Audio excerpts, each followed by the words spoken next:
gustaría presentar a nuestra querida profesora Flora Botton, que va a hacer un pequeño comentario y posteriormente, bueno, también daré la palabra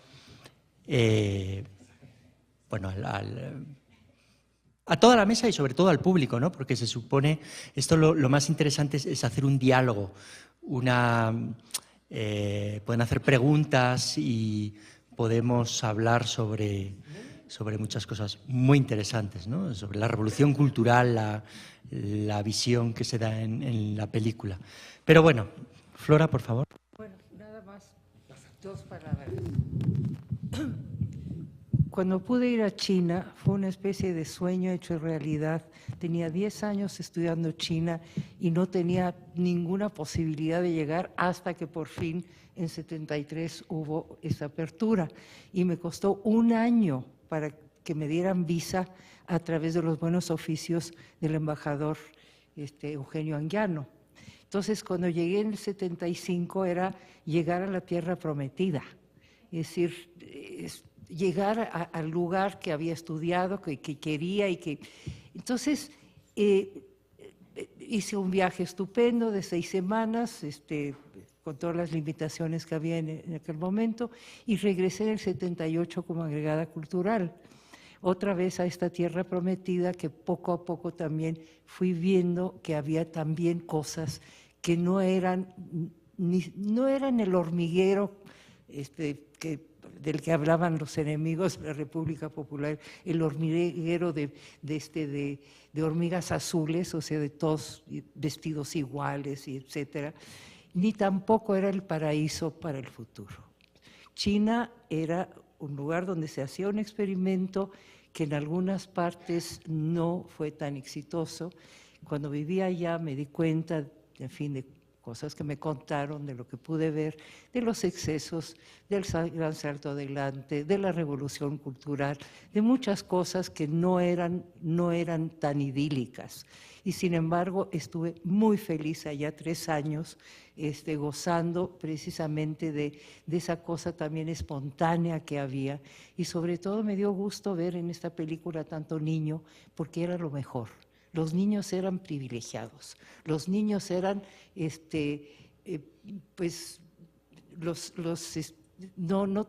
no tenían carencias, eran seres que de veras se veían como el futuro de este país. Y aquí se ven los niños lindos, los niños creativos, los niños contentos, felices. Y esa parte es muy positiva. Entonces, lo que quiero terminar diciendo es que la China de hoy es tan diferente que es como pensar de otro planeta. No digo de otro país, otro planeta. Yo no tengo la nostalgia de mucha gente de, que se hizo esa China tan pura, tan sobria, tan revolucionaria. Y yo me siento a gusto en la China de ahora.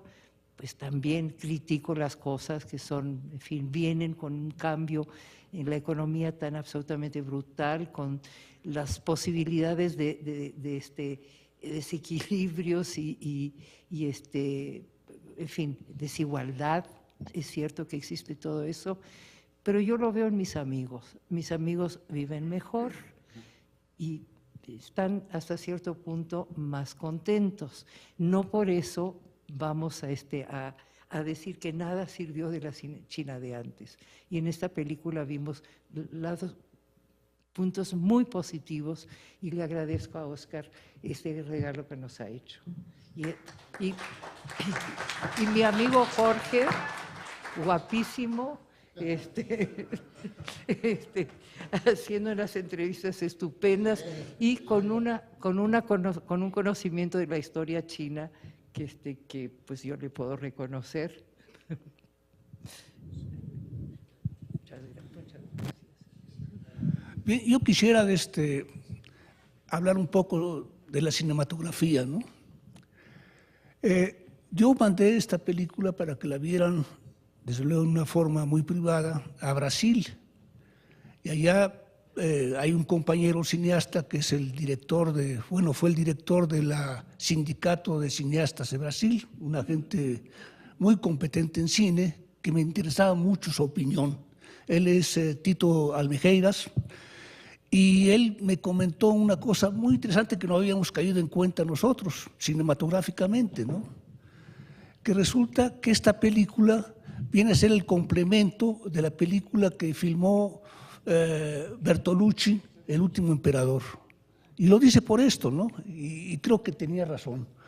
Resulta que en El último emperador se ve la vida del último emperador hasta su regreso a Pekín, donde él se convierte en un jardinero y un ciudadano normal, ¿no? Entonces dice, la película que hicieron ustedes, los mexicanos, me dio mucho gusto, es lo que no sale en la historia del último emperador, o sea, las personas comunes y corrientes, las que trabajan, los niños, los obreros, en fin, lo que se ve en esta película es el complemento del último emperador que no está visto, vaya. Entonces parece que acertamos a completar esta etapa de China, del presidente Mao y de la revolución cultural, que no se ve en esa película que costó trillones de pesos, desde luego, y nosotros pues prácticamente hicimos esta película con pues muy poquitos recursos, ¿no? Más bien recursos de voluntad, de estar con los compañeros chinos, que pues nos llevamos muy bien con ellos, ¿no? Y gracias aquí al maestro Lozoya, que pues el de chino que él habla es el mandarín. Por eso le llama la atención en Shanghái, que no entiende algunas cosas, porque es otro dialecto el que está manejándose en Shanghái. Y nosotros nos da un poco de risa que le dice al traductor, a ver, ven para acá, ayúdanos, ¿no?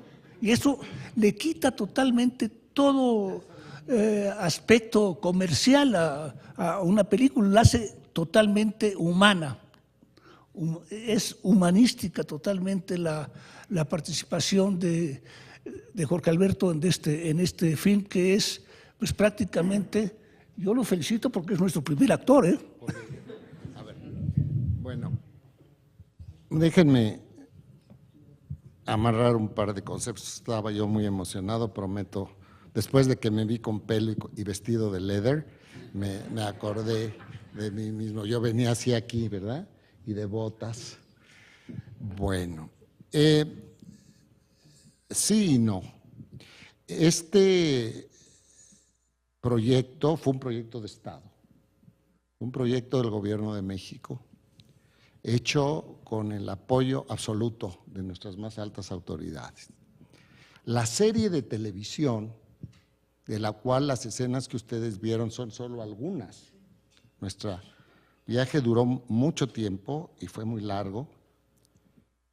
La serie de televisión como tal, que tuvo un gran éxito de público, fue destruida posteriormente por orden oficial del Gobierno de México, no el de Luis Echeverría.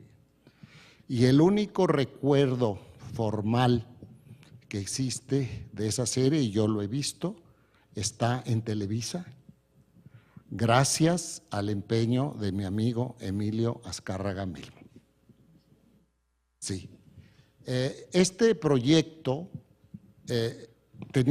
tuvo dos pilares. El más significativo, desde luego, es el establecimiento, el anuncio del establecimiento de las relaciones de México con la República Popular China. Y el otro, la creación de la televisión pública en México, que ha literalmente desaparecido desde entonces, ¿no? Ambos proyectos fueron vistos con enorme antagonismo en México. Por eso el trabajo, que claro, fuimos 3, pero en cada estado y en cada parada estaba todo mundo. A ustedes hoy puede parecerles perfectamente común y corriente entrar a un mercado en China. Eso no se hacía a extranjeros. Y ya entrar a una operación, pues sigue siendo una sorpresa.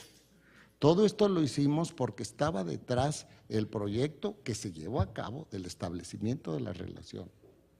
En ese sentido, el proyecto de Luis Echeverría era el de crear una televisión de Estado con enormes ramificaciones internacionales. Después de esto yo filmé el primer programa, la primera serie, fue un programa largo de televisión en Cuba, jamás hecho sin censura. Y fue presentado en México como tal, y otra vez fui amenazado de muerte, ¿no? Hice una serie en Japón, muy importante. Hice el primer programa con los mexicanos norteamericanos en Chicago. Hice una serie muy larga en España, etcétera. Todo esto financiado por la televisión pública, de la cual nosotros éramos parte. En el caso concreto de la República Popular China, la animadversión local era enorme, como sigue siendo hoy. Ya ven que todavía en muchos círculos de nuestro país poderosos, que son los que yo más o menos manejo, se sigue diciendo que los chinos todo lo copian, se lo roban, se roban toda la tecnología, que no sirven para nada. Hubo un embajador de México en China que cuando estaba allá, no era del servicio exterior, cuando estaba allá y se tomaba 2 copas en una cena diplomática, decía que los chinos apestaban. No se da cuenta que los que apestamos somos los occidentales porque bebemos productos lácteos y por eso nos dicen las vacas, porque los chinos no tomaban, no, ahora ya empiezan, pero no tomaban leche, ni mantequilla, ni quesos, y entonces entraba un occidental y decían, uff, la vaca. Pero él no sabía nada de eso, por eso era embajador de México en China, para que no supiera nada. Cuando todo esto que habíamos armado se desarmó. Hoy hay una nueva situación, en ello Flora Botton, como siempre, ha tenido un papel primordial. Ella sí habla chino bien. Empezamos las clases de chino en esta institución cuando era chiquita. En la calle de Guanajuato, 4 alumnos. La única campeona, Flora Botton. Los otros 3 éramos su servidor, Carlos Monsiváis y Salvador Elizondo.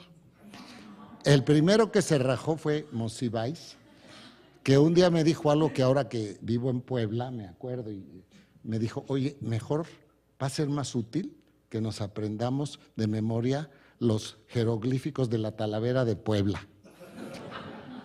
Este idioma no sirve para nada. Y se fue de la clase. Y luego Salvador Elizondo estaba escribiendo Farabeuf. Y un día en clase, en la tarde, con un maestro encantador que teníamos alto, ¿cómo se llamaba? Chu, muy esbelto hombre, mayor, chino del norte, ya saben, alto, ¿no? Ah, bueno, pues se veía alto, como, no así, sino así. ¿Verdad? Y entonces en una tarde, después de nosotros haciendo nuestra tarea, Salvador dice, maestro, yo tengo una consulta especial. Ay, por favor. Y saca a Lepoc, es esta, antes de esto, en 1964, saca 6 o 7 fotos de torturas chinas, esas famosas de cómo matar a un hombre y que no se muera hasta el corte número 100, ¿no? Y entonces le dice, ¿me quiere decir cómo se llama esta específicamente, donde le están cortando salva hacia la parte y esto? Entonces el maestro, que había llegado de China aquí a este país peculiar, se horrorizó, salió corriendo y fue y habló con el presidente, ¿verdad?, del colegio, a lo cual el querido Salvador consideró que iba contra su libertad de expresión y dejó la clase. El libro fue muy famoso. Entonces yo quiero aquí dar un aplauso a Flora Botton, que es la única que de veras sí sabe de chino.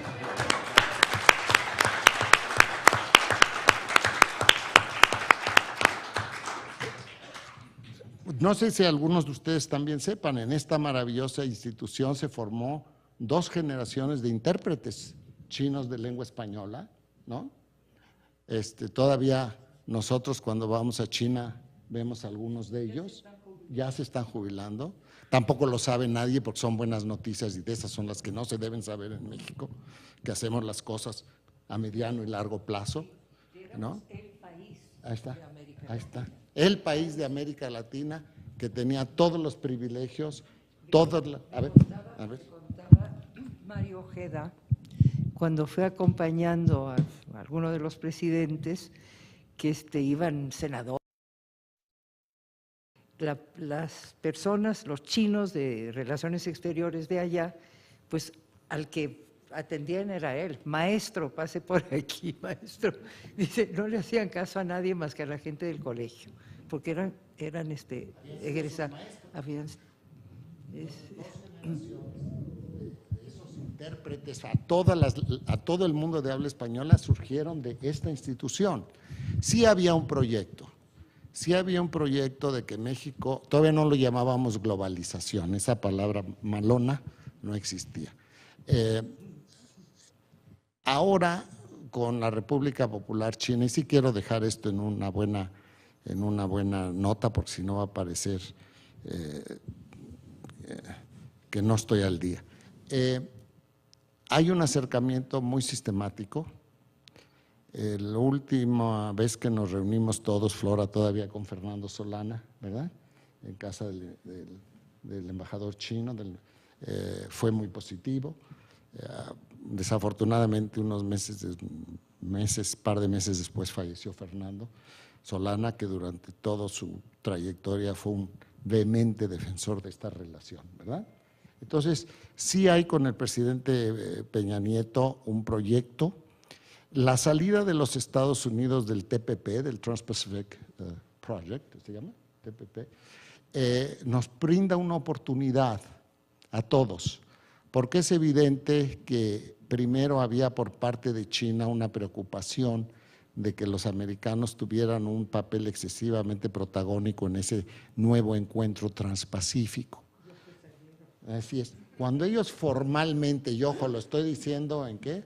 Mayo de 2017, no, pero ahora que se apartaron, le dan al proyecto una nueva posibilidad de reestructuración en la que van a jugar o desempeñar tal vez un papel diferente.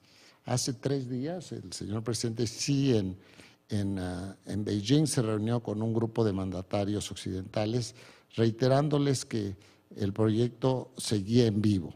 Durante mi última visita a China hace un año para invitarlos al Museo Internacional del Barroco que ahora dirijo y que les ruego vengan, y donde he tenido desde el primer día la presencia de China, se me dijo muy claramente que México seguía teniendo un papel absolutamente esencial en el futuro de la humanidad. No se asusten, ¿sí? No sé si oyeron, y yo sí lo oí, que la muralla china es de la misma dimensión, lo dije en esa época, que la frontera entre México y Estados Unidos. ¿Ven? El profeta, y ese es el orgullo de ellos. A lo mejor podemos tener un muro muy bello y muy orgulloso, construido por los dos lados muy elegantemente, y que se convierta. Por un lado, hay un repensamiento sistemático de las relaciones México-China y por el otro de la China con Estados Unidos. Cierro con una reflexión que le escuché en México, en Monterrey, cuando estábamos negociando el NAFTA y se anunció y estaba presente el presidente Bush, George W. Bush. Estábamos con el presidente Salinas esperando que ellos salieran a una manifestación formidable de más de 200,000 personas en Monterrey que dieron la bienvenida al NAFTA, ¿no? Y entonces estábamos esperando, y yo le pregunté, como yo siempre admiré muchísimo al presidente Bush, que además fue embajador en China, y un hombre, George W. No, el papá. ¿No es W? El otro, el papá, el jefe del clan. Le pregunté de cómo se resolvía la confrontación ideológica cuando el mando norteamericano, los altos mandos de los Estados Unidos y los de China conversaban. Y en los 2 minutos que teníamos ahí antes de salir, me dice, no, Lozoya, no se equivoque. Cuando los norteamericanos hablamos con China, nunca hablamos de ideología. Entonces le dije, ¿de qué hablan? Me dijo, de algo fundamental, el papel de la manera de ser, pensar y vivir de los chinos que van a desempeñar en el futuro de la humanidad. Entonces se los dejo eso como una noticia muy positiva porque eso sigue dándose. Gracias.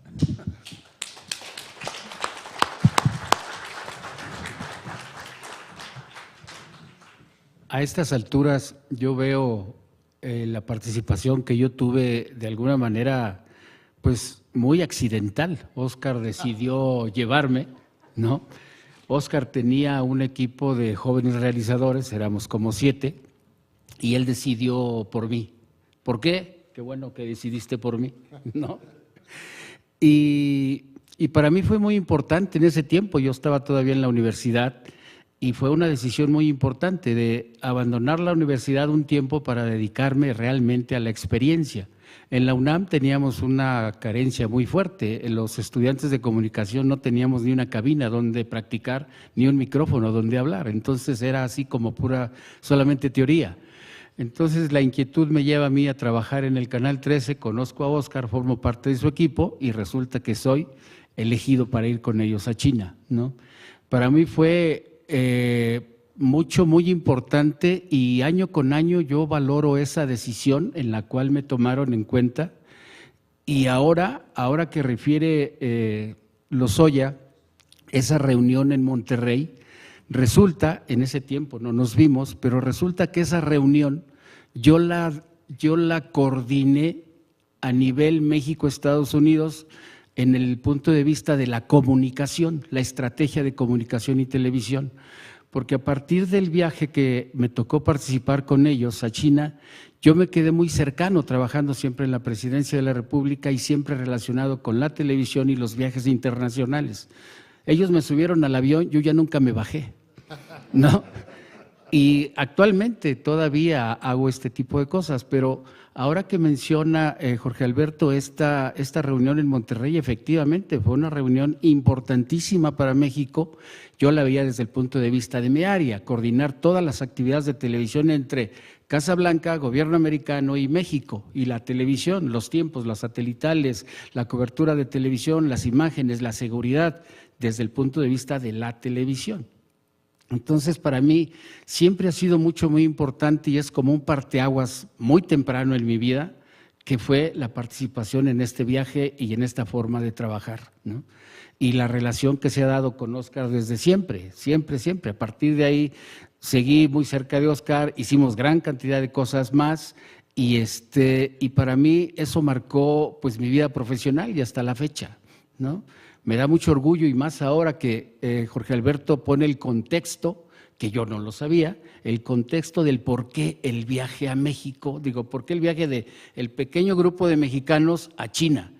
Éramos el primer equipo de mexicanos de la televisión mexicana en China. Ahora que lo pone en el contexto del establecimiento de las relaciones entre dos países, suena más formidable todavía, ¿no? Es como para sentirse cada vez más orgulloso de haber participado en este momento, en esta relación y en este trabajo. Y ver el trabajo posterior con estas imágenes que también hacía mucho tiempo yo no veía, me trae el flashback y me acuerdo exactamente de todos los lugares donde poníamos la cámara, donde debería estar el micrófono. Yo tenía el micrófono y tenía la luz, estaba controlando el micrófono, se lo daba a él, se veía el cable. Ahora yo me correría si veo el cable y veo el cable hasta encima de la carne, ¿no? Entonces, no había otra forma, no existían micrófonos inalámbricos y todos los días era la limpieza de la cámara, trabajar la cámara a temperaturas que no están acostumbradas esas cámaras. Era la primera cámara que llegaba de ese tipo a México, era una CP16 Sony y llevábamos material 16 milímetros con sonido óptico. Entonces, mi trabajo era ese de todos los días, que al otro día estuvieran las cosas bien, porque traíamos una agenda enorme, muy larga, y efectivamente el viaje duró, no solamente fue China, fue Japón, fue la India, fue Egipto. Fueron muchas cosas que para mí en la universidad, la primera vez que me subí en mi vida a un avión, fue maravilloso. No, muchas gracias.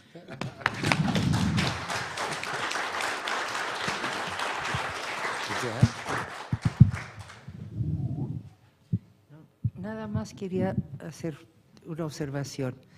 Hablamos siempre del milagro económico chino, no nació de la nada. Vemos que allá había infraestructura, es decir, de cómo se fue se fue utilizando después, eso no significa que en China no había nada y que de repente a alguien se le ocurrió comenzar a explotar tal. En China había mucho, tuvo altibajos, tuvo problemas políticos que obligaron a un retroceso, pero obviamente estaba encaminada. Es decir, la China de hoy no surgió de la nada, y eso nos da un vistazo a cómo fue sucediendo. Okay. Y yo aquí nomás hay algo para que remarcar Espérame, Oscar. un detalle que ya Bueno. he comentado Lozoya, es cuando fuimos a ver al Procurador General de la República a regalarle unos botones de Mao. Y nos dijo, muy cínico el señor, por cierto, nos dijo, bueno, qué curiosa la cosa, yo lo estaba persiguiendo todavía anteayer a todos estos que traen estos escudos, y ahora me vienen ustedes con Mao Zedong. Sí, señor, le dijimos. No, lo que quería agregar es en lo que dice Flora Botones, la vida cotidiana entre una grabación y una locación y otra, nos subíamos a los automóviles que nos traían la comitiva ahí en China, y todos los choferes, en lo que no estaban con nosotros, estaban estudiando inglés. La gente de la recepción en los hoteles estudiando inglés, las gentes que hacían la limpieza en los hoteles estudiando inglés, los cocineros estudiando inglés, toda la gente estudiaba inglés u otros idiomas, pero prácticamente sí se estaban preparando para lo que venía. ¿Sí? Había una cuestión muy sistemática y sabían lo que podía pasar, y creo que lo han logrado. Son 44 años en donde lo que nosotros vimos que se ve aquí no tiene nada que ver con lo que hay ahora, y son 44 años, 4 generaciones de la evolución de un pueblo, y que no se ve en muchos otros pueblos ni de México, ¿no? Nosotros 44 años y seguimos igual o peor. ¿Sí? Adelante.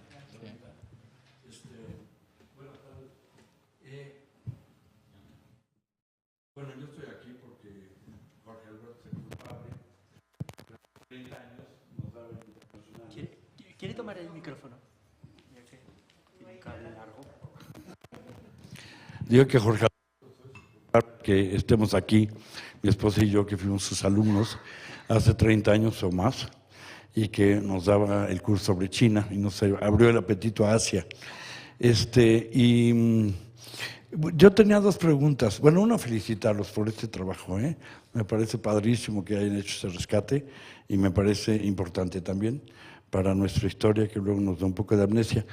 Y tenía yo 2 preguntas. Una, Jorge, cuando tú hablas de que esto puso en riesgo hasta tu casa o a ti, cuando empezaron a salir esas escenas, sobre todo en El Cirujano y todo esto, pero ¿cuál fue el efecto positivo? O sea, ¿realmente tuvo el efecto positivo que se buscaba hacer esta serie de televisión? O sea, ¿sí despertó el interés en los mexicanos o en un cierto segmento de los mexicanos sobre China, o pasó simplemente inadvertido? Y la otra pregunta, que es pues para todos los que se dedican a China y van a China, dicen, bueno, ya la China de aquel entonces no tiene nada que ver con la de ahora. Yo como conozco la China más de ahora que de antes, entonces pues no puedo hacer comparaciones. Pero a ver, ¿cuál sería una constante en esa China que ustedes vieron hace 44 años y la China de hoy? ¿Sí? O sea, si es que la hay, ¿no? Flora. La importancia de la familia, el núcleo familiar sigue siendo muy importante. El regresar ahora a ideologías del pasado, claro, con un mundo transformado, pero en este momento en China se está volviendo a hablar de la importancia del confucianismo, que fue vilipendiado, que fue perseguido, que fue denostado, y ahora es el orgullo de una ideología o de un pensamiento autóctono, un pensamiento que sale de las raíces más. La China de hoy no es la China del pasado, pero hay una línea que sí sigue. Como siempre he dicho, cada vez que hablo de China, hay una cosa muy importante. China no es la civilización más antigua. Pues está la egipcia, la mesopotámica, la india, pero es la que tiene mayor continuidad. Y yo creo que esta continuidad la vemos ahora todavía, no las mismas características, pero también de alguna manera volver a aferrarse a una tradición, transformándola, en fin, presentándola de otra manera, pero enorgulleciéndose de que existió. Eso es lo que yo veo que es muy importante en cuanto a China de antes y China de ahora. Gracias, Luis, gracias. El resultado del establecimiento de las relaciones entre México y la República Popular China fue formidable. Tuvo impactos extraordinarios en toda América Latina. Nos convertimos una vez más en la vanguardia de la región. Y por el otro, se estableció un diálogo muy sistemático con Europa.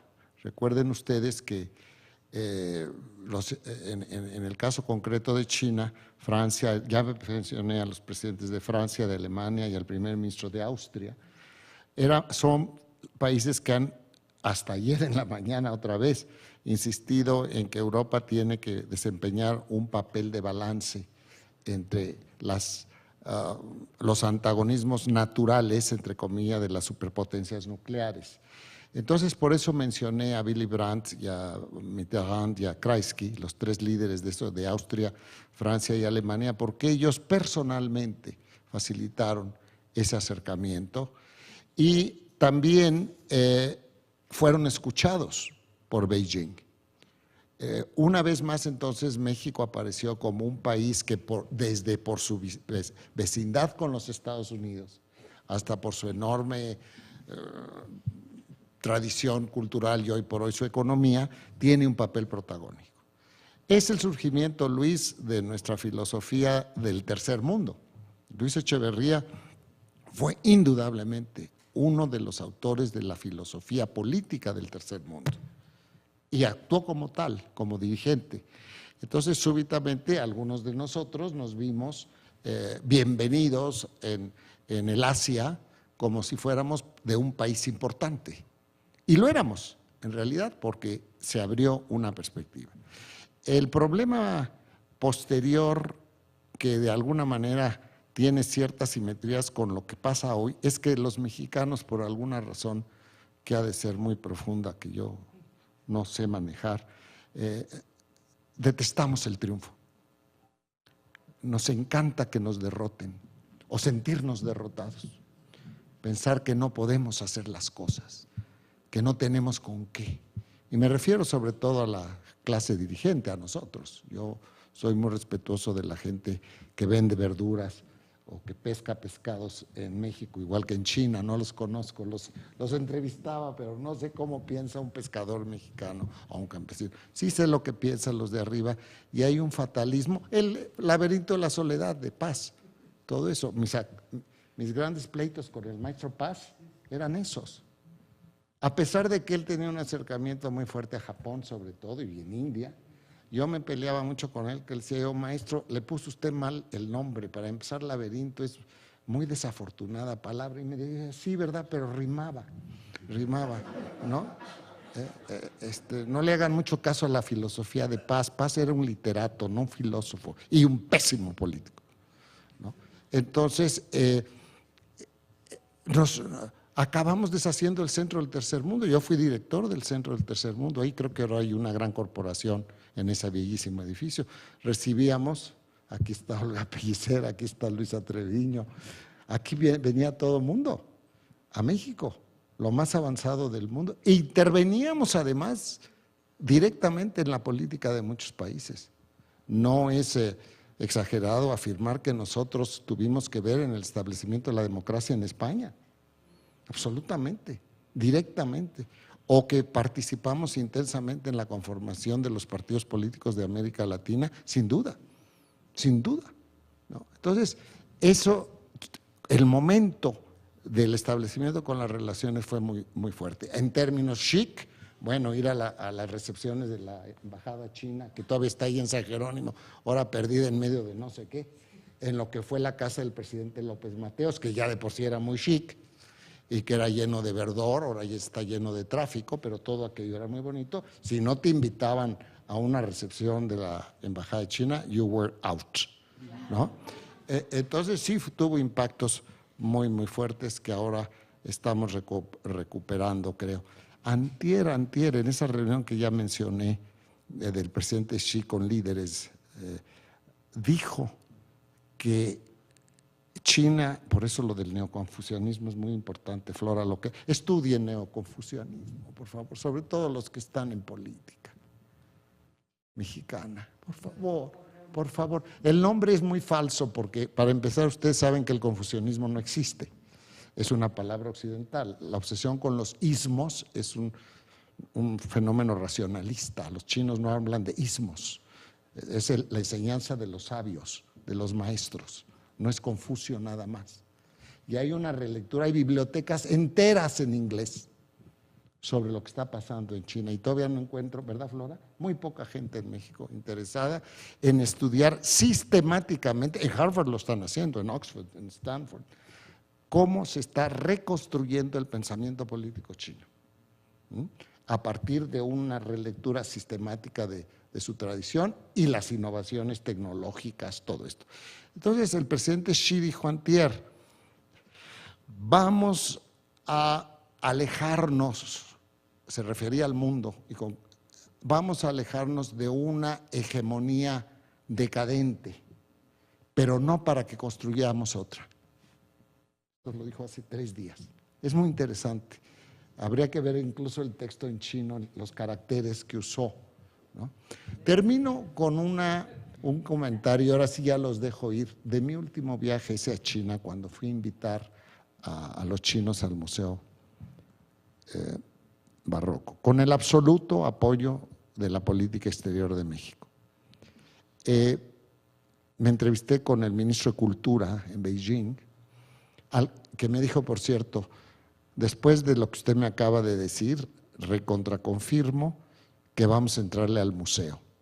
Pero de todas maneras lo íbamos a hacer. Me dijo, porque nuestras relaciones comerciales con Puebla son excelentes hace 500 años. Se les olvida a ustedes, por favor, que Puebla era la capital comercial de México y que Acapulco y Veracruz eran parte de Puebla. Bueno, a lo cual yo inmediatamente le respondí, señor, y ahora China es el segundo socio comercial de México. Bueno, sigue, éramos 4 mexicanos de este lado, incluido el embajador, y 25 chinos, ¿verdad?, del otro lado, con una intérprete. Y entonces, después de felicitarnos de eso y sorber el té, me dice, pero además llegan muy oportunamente. Ha habido una decisión de la Secretaría General del Partido del señor presidente de combatir a Max Weber. Entonces la intérprete se trabó y le dije, no. Entiendo, Max Weber. Wodun, Max Weber. Entonces se voltea, se dice, out, interpreters, out, ¿no? Y entonces en inglés, yes. Y me dijo algo fantástico. Dice, mire, you know Max Weber? Sí. Well, he's a symbol. Ok. No es contra él, es un pensador muy importante y tardío. No, lo usamos porque ahora en Occidente todo tiene que tener nombre y apellido. Fíjate, ¿no? Sí, pero lo que vamos nosotros es contra esa leyenda que los perjudica a ustedes de que todo lo racional, todo lo pensante, todo lo productivo lo hacen los del norte. De Holanda para el norte.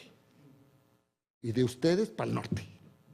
Y eso nos afecta a los chinos y a ustedes, o sea, los que fueron ese maravilloso imperio, España y Portugal, que juntos construimos la primera globalización. Y me dice, ustedes, los hispanos, todo esto es en inglés, ¿no? Ustedes en hispánicos son simpáticos toreadores, but you don't think. We Chinese do business in Chinatown and steal technology. Yes, yes, yes, yes, yes. Se pone serio. Contra esas dos cosas vamos. O sea, contra las dos visiones, ¿no? Entonces llegan ustedes muy oportunamente para que reconstruyamos lo que fuimos en base a lo que sigue. Yo, como iba bien apertrechado, le mostré la contabilidad de una nao del siglo XVIII mexicana, que llega el día no sé qué del mes de 1700 algo a Manila, y dice: el San Fernando llegó con bien, alabado sea el Señor.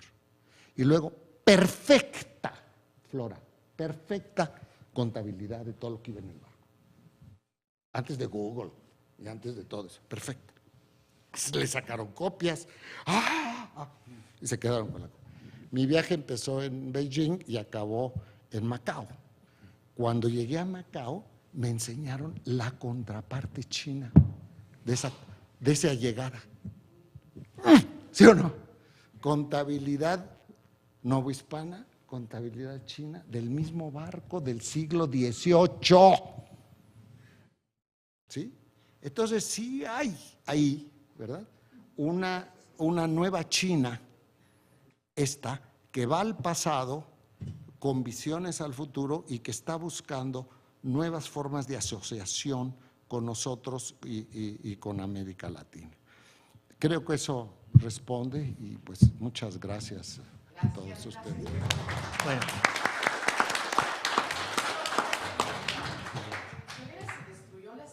Sí, no se preocupe. Todo lo que yo hice, mire, se lo voy a decir para que se ponga usted tranquila. Todo lo que yo hice para el Canal 13 de televisión fue destruido. Todo fue quemado. ¿Pero por quién? Déjeme termino eso. Todo fue quemado. Y un día me invitó a comer Emilio Azcárraga, el Tigre. Él era mi amigo. A su hijo no lo conozco más que ya, es otra generación. Y me invitó a comer después de que yo me acababa de enterar de que todo lo que yo hice en el Canal 13, que fue mucho, fue destruido. Y comimos allí en San Ángel, y al acabar de comer me dijo: ¿tienes un ratito más? Le dije: sí, hombre, ya comimos un grupo muy sabroso. Y me dice: ya comer el Tigre, ¿no? Y nos llevan a una sala de exhibición y me pasan un clip de mí como de 15 minutos de pedazos de mis series. Yo lloré, obviamente. Y me dijo: Lozoya, tú has sido uno de nuestros más grandes y formidables antagonistas, ¿no? Y aquí respetamos a la gente que trabaja.